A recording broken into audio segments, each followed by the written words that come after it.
മധ്യ കേരളത്തിൽ ക്രൈസ്തവരും വടക്കൻ കേരളത്തിൽ മുസ്ലിങ്ങളും ചേർന്ന് പൊതുസമ്പത്ത് വെട്ടിപ്പിടിച്ചെന്ന ആരോപണവുമായി SNDP യോഗം ജനറൽ സെക്രട്ടറി വെള്ളാപ്പള്ളി നടേശൻ. ഐക്യജനാധിപത്യ മുന്നണി സർക്കാരുകളുടെ കാലത്താണ് ഇത് ശക്തി പ്രാപിച്ചതെന്നും അദ്ദേഹം ആരോപിച്ചു. SNDP യോഗം മുഖപത്രമായ യോഗനാഥത്തിൽ എഴുതിയ മുഖപ്രസംഗത്തിലാണ് വെള്ളാപ്പള്ളിയുടെ പരാമർശങ്ങൾ. എഡിറ്റോറിയൽ ഞായറാഴ്ചയിലെ കേരള കൗമുദി ദിനപത്രം പുനഃപ്രസിദ്ധീകരിച്ചു. കേരളത്തിൽ ന്യൂനപക്ഷ പ്രീണനം, മുന്നണി രാഷ്ട്രീയം തുടങ്ങിയ കാലത്തു തന്നെ ആരംഭിച്ചതാണ്. മധ്യ കേരളത്തിൽ ക്രൈസ്തവ വടക്കൻ കേരളത്തിൽ മുസ്ലിങ്ങളും ചേർന്ന് പൊതുസമ്പത്ത് വെട്ടിപ്പിടിക്കുകയായിരുന്നു. വോട്ട് ബാങ്കിന്റെ ബലത്തിൽ UDF ഭരണത്തിലാണ് ഇത് ശക്തി പ്രാപിച്ചത്. രണ്ടു വിഭാഗങ്ങളും സാമൂഹികമായും സാമ്പത്തികമായും ഉയർന്നു.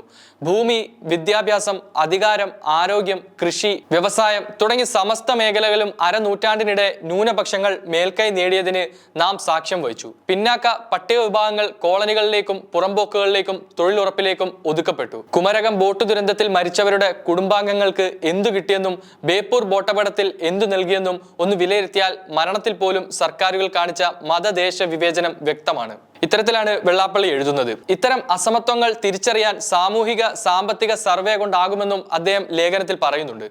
കേരളത്തിൽ ഹൈന്ദവ പിന്നാക്ക വിഭാഗങ്ങൾ നേരിടുന്ന അസമത്വങ്ങളെക്കുറിച്ച് ബോധ്യമാകണമെങ്കിൽ ഇവിടെ ഒരു സാമൂഹിക സാമ്പത്തിക സർവേ നടത്തുക തന്നെ വേണം.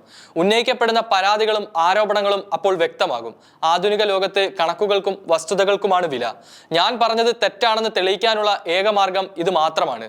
എന്നെയും സംഘടനയും പുലഭ്യം പറയുന്നത് നിർത്തി സാമൂഹ്യ സാമ്പത്തിക സർവേ നടത്താൻ അവർ ആവശ്യപ്പെടട്ടെ. എല്ലാ ന്യൂനപക്ഷ സംഘടനകളെയും രാഷ്ട്രീയ കക്ഷികളെയും ഞാൻ വെല്ലുവിളിക്കുന്നുവെന്നും വെള്ളാപ്പള്ളി എഴുതി. താൻ മുന്നോട്ട് വെച്ചത് സാമൂഹ്യ വിഷയമാണെന്നും അത് പറഞ്ഞപ്പോൾ തനിക്കെതിരെ കേസെടുക്കണമെന്നാണ് മുസ്ലിം നേതാക്കൾ പറയുന്നതെന്നും അദ്ദേഹം പറയുന്നു. കേരളത്തിലെ ഒരു സാമൂഹ്യ വിഷയം മുന്നോട്ട് വെച്ചപ്പോൾ ചില മുസ്ലിം നേതാക്കൾ തനിക്കെതിരെ കേസെടുക്കണമെന്നും ജയിലിലടക്കണമെന്നും പ്രസ്താവനകളുമായി രംഗത്ത് വന്നത് ഖേദകരമാണ്. പൊതുവെ മാന്യമായി സംസാരിക്കുന്ന ജംഇയ്യത്തുൽ ഉലമ നേതാവ് കാന്തപുരം AP അബൂബക്കർ മുസ്ലിയാർ വരെ കടുത്ത വാക്കുകളുമായി പ്രതികരിച്ചത് ദൗർഭാഗ്യകരമായി പോയി. സ്വന്തം മതക്കാരുടെ അനീതികൾക്കെതിരെ ആരോപണങ്ങൾ വന്നപ്പോൾ സൗമ്യതയൊക്കെ പമ്പ കടന്നു. കേരളത്തിലെ വർഗീയവാദികൾ ആരൊക്കെയാണെന്ന് എല്ലാവർക്കും അറിയാം. മതവെറിയും പരമത പരിഹാസങ്ങളും നിറഞ്ഞ പ്രഭാഷണങ്ങളും പ്രവർത്തനങ്ങളുമായി ലോകത്തെ ഏതെങ്കിലും കോണിലെ മതസംഘർഷങ്ങളുടെ പേരിൽ ഇവിടെ സ്വൈര ജീവിതത്തിന് ഭീഷണി ഉയർത്തുന്നവരാണോ സമാധാനത്തിന്റെ വെള്ളരിപ്രാവുകൾ എന്നും അദ്ദേഹം ചോദിച്ചു.